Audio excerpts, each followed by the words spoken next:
em relação à matéria que eu passei, a última matéria. Vou estar compartilhando a tela aqui. Compartilhei a tela. Tá todo mundo conseguindo ver a tela?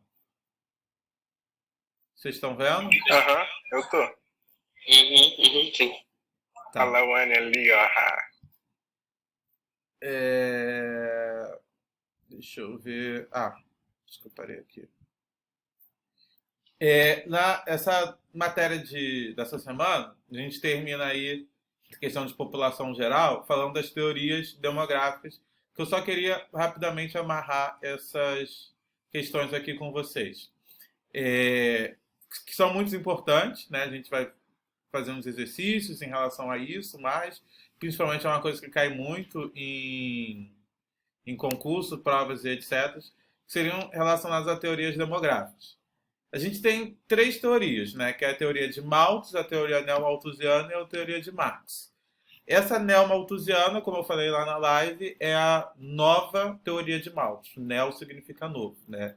Então a gente tem duas teorias que são contra o crescimento da população e uma teoria que diz que o crescimento da população não é um problema na sociedade.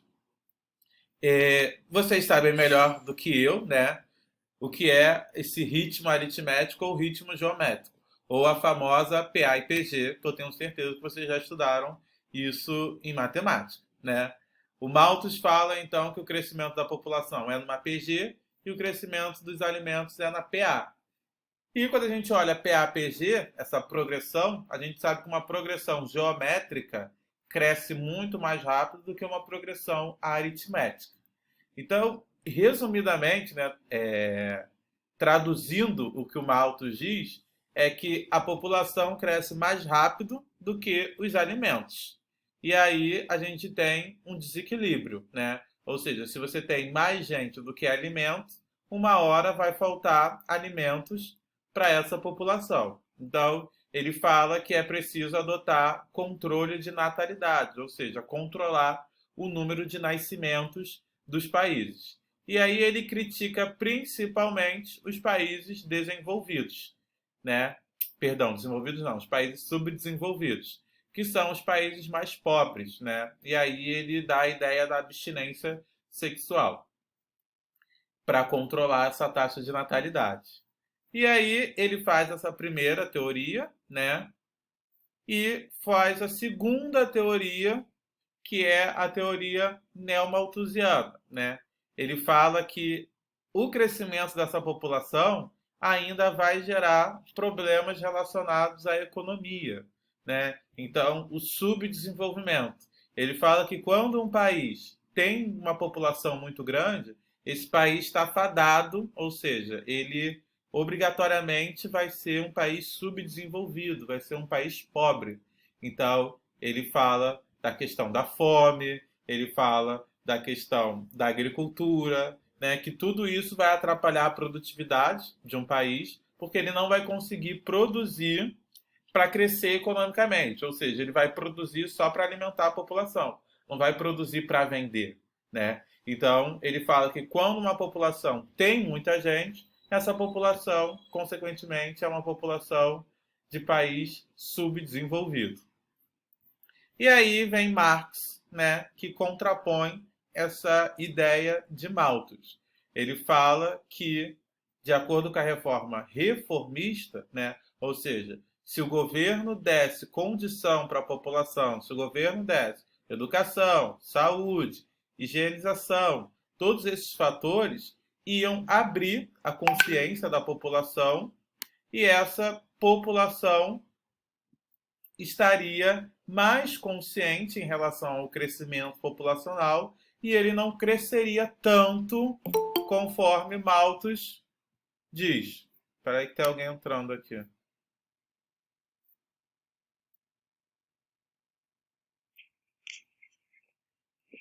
E aí, isso que vocês precisam estar atentos, tá? Que Malthus, com as suas duas teorias, era completamente contrário em relação ao crescimento da população, porque isso ia gerar o subdesenvolvimento, ou seja, ia gerar a pobreza naquele país. E Marx defende a participação do Estado. Fala que a pobreza num país, na verdade, é culpa do Estado. Porque se o Estado ele participa ativamente com políticas voltadas para a sociedade, essa sociedade tende a crescer economicamente. E o principal fator em relação a isso, né, a essa taxa de natalidade que é falado nos países desenvolvidos, que acontece, não é porque esses países, a população lá não tem filho, né? Na verdade, isso acontece, mas existe um motivo específico que leva a população a não ter filho, que é a entrada da mulher no mercado de trabalho. Então, conforme desse slide que eu pedi para vocês copiarem, né, a participação da mulher no mercado de trabalho é o que mais vai influenciar a população a não ter filho. É só a gente fazer um panorama, né? As nossas avós tinham muito mais filhos do que nossas mães e atualmente as mulheres de hoje querem ter bem menos filhos ou não querem ter filhos, né? Justamente porque trabalham, então não tem como uma mulher que trabalha hoje ter 8 filhos, 9 filhos, como era na época das nossas avós, né? Então, esse é o principal fator que também está ligado ao Estado, né? Porque se a mulher trabalha, é porque a mulher teve educação, né? Ela teve educação, ela se libertou, ela entrou no mercado de trabalho, então ela tem uma consciência, que é o que Marx até então sempre dizia, né? Que são através de políticas do Estado em relação à sociedade que a sociedade vai ganhar sua consciência e diminuir ou pelo menos frear essa taxa de natalidade explosiva que existem em alguns países. E além disso, é importante, eu acho que eu falei também no vídeo, mas Estados Unidos é um país extremamente demográfico, ou seja, o quantitativo populacional desse país é muito grande e os Estados Unidos é considerado um país desenvolvido, né? Então a gente tem exemplos de países onde a gente tem uma população bem alta e nem por isso é subdesenvolvido, como é o caso lá da teoria neomalthusiana, que foi defendida durante alguns tempos, tá? Então, esse é o principal gancho que eu queria falar com vocês em relação a essa aula e que pode ter ficado um pouco confuso, que teve um aluno que falou que não tinha entendido muito bem em relação a essas teorias, tá? Vocês conseguiram entender? Tem alguma dúvida? Quer falar alguma coisa? Laone, você está aí? Está participando? Está de corpo? Não, tem não. Porque a sua cara parece que está em outro planeta. Estava dormindo? Ela tá em outro patamar. É, Liga o microfone, não. está em outro patamar ela, mas tudo bem. Se você entendeu, tudo bem. Para os alunos que chegaram, que é o senhor Paulo e o senhor Arthur, eu estava falando em relação às pontuações. O Arthur Duarte, você tem alguma coisa para falar, Arthur, em relação ao seu sumiço? O que aconteceu com você? Você está aqui, né? Que pode ter entrado e pode ter saído. Eu tô aqui, tô aqui, tem. Oi, Arthur, tudo bem? Beleza, suave. Aconteceu alguma coisa com você? Não, Em relação às atividades, então, o que aconteceu? Que você não entregou as outras atividades? não, eu dei mole mesmo, mas eu vou pegar um dia aí, vou fazer tudo de uma vez, vou entregar tudo de uma vez só. Então, é importante você fazer, mas assim, eu já tinha conversado com a Paula, essas atividades estão valendo pontos semanais, né? Então, assim, quando você deixa de fazer essas atividades, você deixou de ganhar esse ponto. Então, corre atrás do que você tem para fazer ainda, para ver se você consegue uma nota para não ficar de recuperação, tá? Já é, valeu. Beijo. Oi. Isso aí serve só pra tua matéria ou de todo mundo? Não, isso sou eu. Não sei os outros professores como eles estão fazendo. Eu estava falando que a gente já teve 7 aulas. A gente provavelmente vai ter mais 4 até acabar o bimestre. E aí, cada uma dessas aulas vai estar valendo um ponto. E uma eu acho que eu vou colocar como extra. Não sei ainda. Se tiver alguém que se empenhar, por exemplo, igual o Arthur, né? Correr atrás, ficar com 5 e essa aula extra tirar ele da recuperação, e eu vejo que o aluno se empenhou, eu posso dar esse 1 ponto para ele e tirar ele da recuperação. Então, é isso que eu estou fazendo. A gente já teve 7 aulas, provavelmente vai ter mais 4. A gente teve junho e julho de aula inteiro, né? O mês inteiro. Eu acho que aí fecha o segundo bimestre, que deve fechar na segunda semana de agosto. E aí, comigo, isso vai estar funcionando assim. Cada semana, 1 ponto, até fechar esses 10 pontos. E aí, quem conseguiu, ok. Quem não conseguiu, ainda tem a prova de recuperação. Show. E você até então fez todas as atividades, então você provavelmente não vai ficar de recuperação se você continuar fazendo todas as atividades. Tranquilo, então, era só isso só. Mas, tipo assim, mas tá meio desregulado, não tá? Já era pra ter acabado o segundo bimestre, não era? Não, teoricamente a gente começou dia 15/8, né? Teoricamente não, né? Em tese, nós começamos dia 15/8, foi a primeira aula, lá na plataforma do segundo Que bimestre. 15/8, cara? A gente tá em 15/7. 15 Como é que a gente começou mês que vem? Desculpa. 15/4. 15/4, desculpa. Do 5, do 5. Do 4 não, do 5. Que caraca, A gente teve junho, a gente teve junho inteiro e tá tendo, vai ter julho inteiro de aula. Então a gente vai ter 2 meses completos de aula e mais o finalzinho que teve ali. Eu preciso ver aqui na plataforma quando que começou. Cadê? Na escola não iria durar isso tudo, porque iria ter férias de julho. Não, tipo, 15 dias.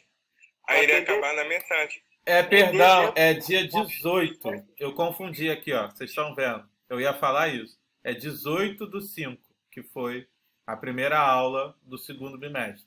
Então, eu acho que da segunda semana de agosto, a gente deve acabar o segundo bimestre e fechar Mas é o essa nota segundo aí. bimestre da minha vida. Mas fazer o quê, né? Não sei como é que vai estar atrasado aí. Tô vendo Pior ano da minha vida. vai terminar em janeiro, quarto bimestre. Natal, geral no colégio. É. Vai levar um negócio. A Paula vai mandar geral em sábado pra escola. Show de bola. Espirra lá na secretaria, todo mundo pega o Covid. Show de bola. Pode falar besteira, Arthur. Para de falar merda, Arthur.